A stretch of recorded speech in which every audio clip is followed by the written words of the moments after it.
Welcome to Talking Talk Therapy with Ascend Counseling and Wellness. I'm your host, Trevor Thompson. Today's segment is Meet the Therapist. We have our very own Dr. Matt Eschler on. He's going to tell you a little bit about his backstory, what got him into counseling, and then maybe answer a couple questions about maybe if you're on the fence about counseling, why it could be a good tool for you to come in. So welcome. Cool. Super happy to do this. Super happy that we've got this YouTube channel going. I think I'm excited about it.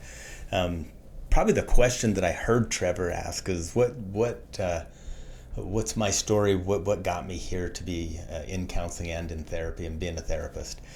Started my journey a long time ago. 35 years ago, I went to Post Academy to be a police officer and super enjoyed the academy, enjoyed the learning, enjoyed everything I got from that. Got out of the academy, got into my first real job in law enforcement, and really found that in law enforcement, they're superheroes in our neighborhoods and communities, but they have two things going. They have kind of a boring job a lot of the time.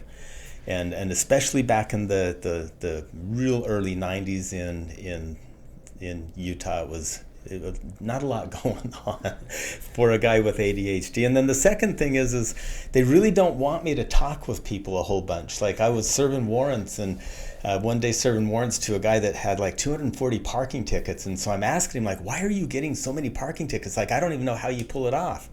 And when we got done, my partner looked at me and said, like, you got to quit talking to these people because we got to get to the next one. And I found that that was so hard for me because I was so curious. And so I didn't quite know what to do with that. Then my nephew ended up in a youth program surrounded by therapists and counselors. And so I went and did some volunteer work and found my niche. Like I loved it because I was encouraged to ask questions and be curious about people. And so shifted careers, went into being a marriage and family therapist and found this place where I get to be curious about what's going on. And so that's what got me here. That's Been awesome. here for 33 years doing counseling in Southern Utah. Started a little bit up north in Salt Lake, but most of my career, the vast majority of my career has been right here in Washington County. And it's where I went to high school prior to going off to doing other stuff. But so I've basically been a Southern Utah boy my whole life. I love it, love meeting with people here.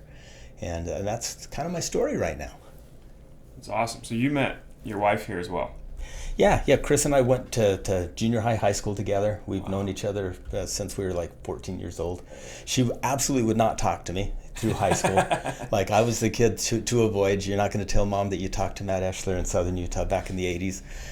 But after we both graduated high school and went our separate ways a couple of years, I asked her out on a date on the 4th of July in 1989 and was engaged by Christmas of 1989 and married by May of 1988 and got married in 1989. Can I tell you something that might make you feel weird? I was born in 1988. So you were born the year I got married. That makes me feel, so does Dr. Eschler. When you called me that, it made me feel old. Yeah, well, I always look for some old guy. I always feel like if you have the credentials to be a doctor, you deserve that respect. I don't know why. Maybe because I would want that. There you go. Yeah. Matt's fine too, though. Perfect. Either name is fine. So, over 30 years. Yeah. So you've seen it all. Seen a bunch of stuff. It's a wonderful job. What do you feel like is your most common demographic of clients coming in? Is it marriage, family, teens? Yeah. What people, I get asked that a bunch. What I've found over the course of my career is my stage in life seems to draw that stage in. So when I first started in my late 20s, mid 20s, I saw a lot of college individuals and newly marrieds. Now I'm seeing a lot of married with teenagers, married with kids launching, and couples that are going into the empty nester area. So it's my demographic of clientele has changed with my developmental change. That's interesting.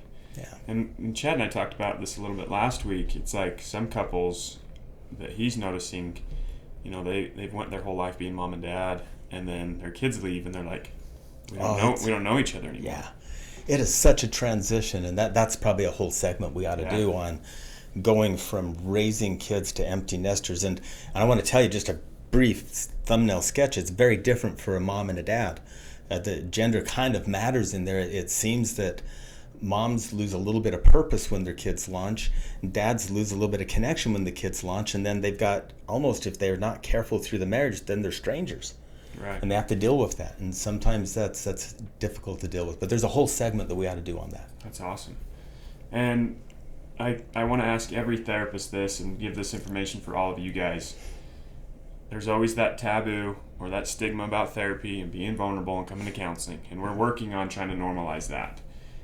If you had any piece of advice for somebody that was on the fence that probably could benefit from some counseling, what would it be?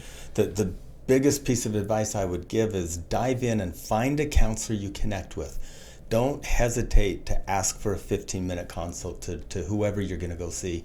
And just make sure you have a spark of connection. Make sure that you feel like you can talk easy, that it's not pressured, that you don't feel anxious with that person. You know how when you're talking with somebody, there's certain people that you can just kind of lean in and almost immediately chit-chat with, and other people you feel a little bit like nervous. You want to find that person that you connect with as a therapist, because the therapeutic relationship is by far the key to getting healthy therapeutically. It's not the theories that they know, it's not the talent that the therapist has, it's that connection that you have with the therapist that creates synergy towards health. Right. And then obviously, we've discussed this before, but that objective opinion, because when the emotions are attached to, the different relationships in your life, sometimes it's hard to hear the things that you need to hear. Yeah, you want a therapist so the first bit of advice is make sure you have a relationship or the ability to build that relationship so you can connect with the therapist. And just understand that the reason we like therapy, it's not the same as going to your best friend or your older brother or sister or your dad. You're going to someone that you will never see at Thanksgiving dinner. You're going with someone that you're not going to go to the movie with later. So you might have an easier time disclosing things that you want kept for now just between you and a person that won't disclose it anywhere else, that won't have the risk of, like, over Thanksgiving dinner it slip out that you said something about something. And so that's the magic of therapy. It's organizing things in your head, it's organizing things in your life, and then you can go present it to the world in a way that you want to present it. It doesn't just leak out. That's awesome. And I'll attach a link down in the description of our YouTube channel. It's super simple. You can click on that and it will have all of our locations. When you click on those locations, it has a list of every one of our therapists. And it's super easy just to go book that therapist or read a little bit about their bio. We're also going to have each one of them come on. This is our third therapist out of 20. And so you're going to get a chance to meet all of those and maybe get a little bit more of a personal touch before maybe booking an appointment. But I'll provide all that information for you, and we really appreciate you tuning in and listening to us again this week. Thanks so much.